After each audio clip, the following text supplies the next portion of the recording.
આવ્યા છે અંતિમધામ આશ્રમમાં, ત્યારે તમને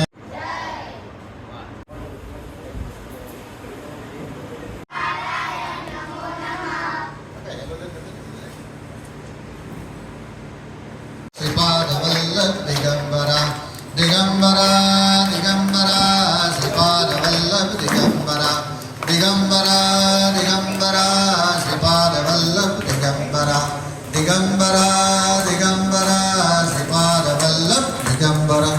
ગૌ માત કી. આપણે મંદિર મૂકીને આવતું તો શું કરું?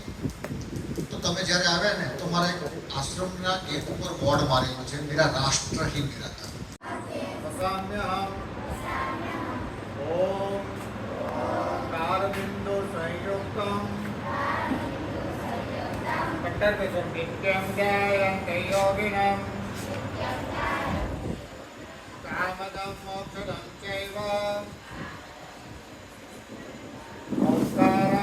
નમો નમઃ. કે આવું નામ કેમ રાખ્યું છે? આની પાછળ લગભગ 20 વર્ષ પહેલા મારું યુએસએથી આવતા એક એર ગેપના કારણે ફ્લાઇટ પછડાઈ અને એવું ફીલ થયું કે કદાચ હવે આપણે નહીં બચીએ. પણ એ 30 સેકન્ડ એવી હતી એમાં મૃત્યુ સાથેનો ભેટો થઈ ગયો. પણ મને એવું લાગે કે મરવાની મજા ના આવી, એવું કંઈક કામ કરું જેથી મરવાની મજા આવે. અને લગભગ 25-27 દેશમાં મેં એન્જિનિયર તરીકે કામ કરતો હતો અને મેં એ બધા દેશમાંથી ઇન્ડિયા માટે મશીનરી ઇમ્પોર્ટ કરતા હતા. પણ એવું થયું કે જો મરવાની મજા ના આવે તો બધું વ્યર્થ થતું જાય. કે 1,84,000 પાર કર દેહ મિલા ઇન્સાન, જીતી બાજી હાર મત કહેતા હૈ સ્મશાન. મને એવું થયું કે કોઈ ધાર્મિક સ્થળ આપણે એવું બનાવીએ જે દેશને કામ આવે અને એમાં લોકો એનો ઉપયોગ કરી શકે.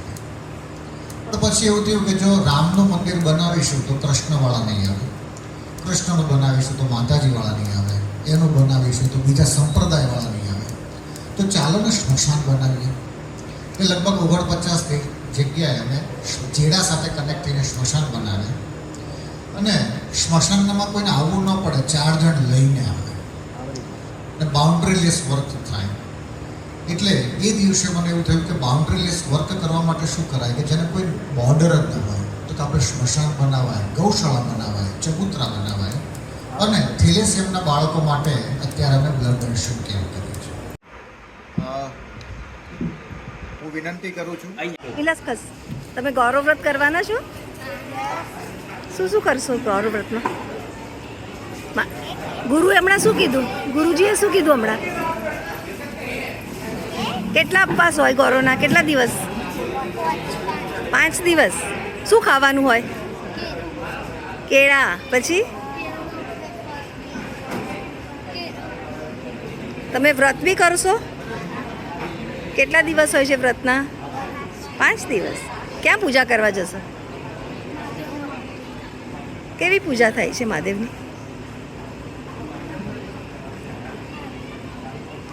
ગુરુજીએ શીખવાડ્યું તમને? ઓકે. આ જ ગામ માટે છોકરીઓને ગૌરી વ્રત ખરેખર તો દરેક હિન્દુ દીકરીઓ માટે મહત્ત્વનું છે, કારણ કે જે દીકરીઓ બાળપણ એટલે કે એની ટીન એજ અવસ્થામાં હવે પ્રવેશ કરી રહી છે એ રજોસ્વાલામાં જશે.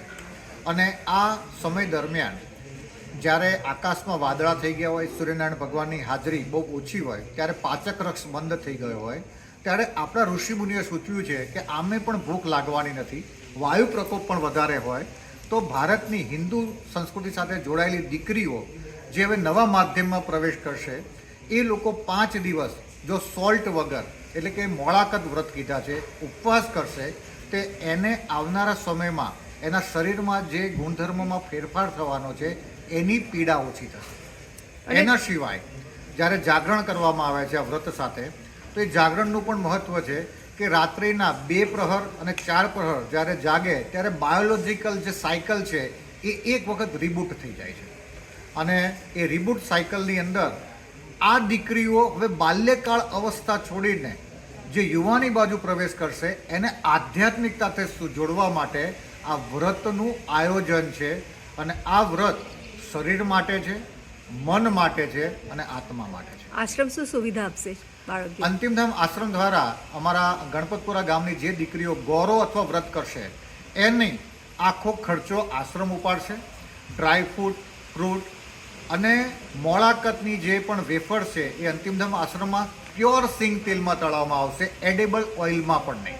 જી. અને એ દીકરીઓને અમે પ્રોત્સાહન આપીએ છીએ કે જો તમે વ્રત કરશો તો 20 વર્ષ પછી તમે તમારા મા બાપને પૂછ્યા વગર કોઈ બીજી જગ્યાએ લગ્ન નહીં કરો અને ઘર વાપસી નહીં કરવી પડે. આ અમારા આશ્રમનો ઉદ્દેશ છે. ઓકે. વિરલ બાપુ અંતિમધામ આશ્રમ અને ઘણા બધા દેશમાં પ્રવાસ અને વેપાર કર્યા પછી મને એવું લાગ્યું કે ભારત માટે આપણે શું કરવું, કારણ કે આપણા યુવાનો બહુ કન્ફ્યુઝ છે અને ભારતના ઋષિમુનિઓના સંતાન જેવા યુવાનો અત્યારે ડ્રગ્સ, વ્યસન અને આત્મહત્યા બાજુ વળી રહ્યા છે. એ આપણા માટે સૌથી મોટી નાલેશી જેવી ચીજ છે, કારણ કે આટલા બધા ધર્મગુરુ, ધર્મસ્થાન અને ધાર્મિક કાર્યો છતાં આપણા યુવાનોને કોઈ દિશા નથી મળી રહી. તો એના માટે શું કરવું? તો અમે એના માટે યુવાનોને આહ્વાન આપીએ છીએ કે તમારા જીવનની અંદર જે પણ ધર્મને લગતા પ્રશ્નો હોય, તમારા માતા પિતા કે દાદા કોઈ ક્રિયા કરતા હતા અને તમને એવું લાગે કે આ અંધશ્રદ્ધા છે અથવા વેસ્ટ ઓફ ટાઈમ છે, તો તમે અમને પ્રશ્ન પૂછો. અમે ઋષિમુનિઓ દ્વારા તમને ઉત્તર આપીશું કે આપણે કેટલી મહાન સંસ્કૃતિના વારસદાર છીએ. કારણ કે ભારતની અંદર અમુક મંત્ર 1 લાખ વર્ષ જૂના છે અને અમેરિકાને શોધાએ માત્ર 350 વર્ષ થયા. તો કેટલી ભવ્ય સંસ્કૃતિના આપણે વારસદાર છીએ. પણ જાગ મચ્છંદર ગોરખ આયા, એટલે મારે ખાલી જાગૃતિ માટે જ કામ કરવાનું છે. અંતિમધામ આશ્રમમાં કોઈ આર્થિક વ્યવહાર નથી કરવાનો. તમે તમારા બાળકોને લઈને ગૌ સેવા કરો, યજ્ઞ કરો અને નવ દંપતીને અમે નિવેદન કરીએ છીએ કે તમારા વિવાહ સંસ્કાર થાય તો એક યજ્ઞ પતિ પત્ની જોડે કરાવજો. અમારા તરફથી આ યજ્ઞ હશે જેમાં તમારે માત્ર શ્રદ્ધાપૂર્વક બેસવાનું છે, કારણ કે રામ ભગવાનને પણ જ્યારે સીતા માતા નહોતા તો એ યજ્ઞ પણ સક્સેસ નહીં થયો. તો દાંપત્ય જીવનને જો ટકાવી રાખવું હોય અને આધુનિક યુગમાં તમારે ડિવોર્સથી તમારી પેઢીને બચાવવી હોય તો દર વર્ષે પતિ પત્ની કોઈ ધાર્મિક યાત્રા કરે, કોઈ યજ્ઞ કાર્ય કરે અને એ યજ્ઞ કાર્ય દ્વારા આધ્યાત્મિક પ્રગતિ કરે તો યુવા પેઢીને આપણે ડિપ્રેશન અને ડિવોર્સ બેમાંથી બચાવી શકીશું. આપ ડોનેશનનો કેમ્પ વિશે? અંતિમધામ આશ્રમ દ્વારા અમે બ્લડ ડોનેશન કેમ્પ કરવાના છીએ આ ગુરુ પૂર્ણિમાના દિવસે. એ લોકોને આહ્વાન, નિવેદન છે, વિનંતી છે કે જે લોકો પોતાના ગુરુદેવની ગુરુ દીક્ષા લીધી હોય કોઈ પણ જગ્યાએ અને અમદાવાદની નજીક હોય તો અંતિમધામ આશ્રમ, જાસપુર, અમદાવાદ મુકામે પધારજો અને તમે 1 યુનિટ લોહી થેલેસેમિયાના બાળકો માટે આપજો. આ લોહી રક્ત રેડક્રોસ દ્વારા યોગ્ય જગ્યાએ જશે અને તમારા રક્તનો તમારા ગુરુદેવને પ્રસાદ સ્વરૂપ અર્પણ થાય જે બ્રહ્માંડમાંથી આશીર્વાદ આપશે. ઓકે.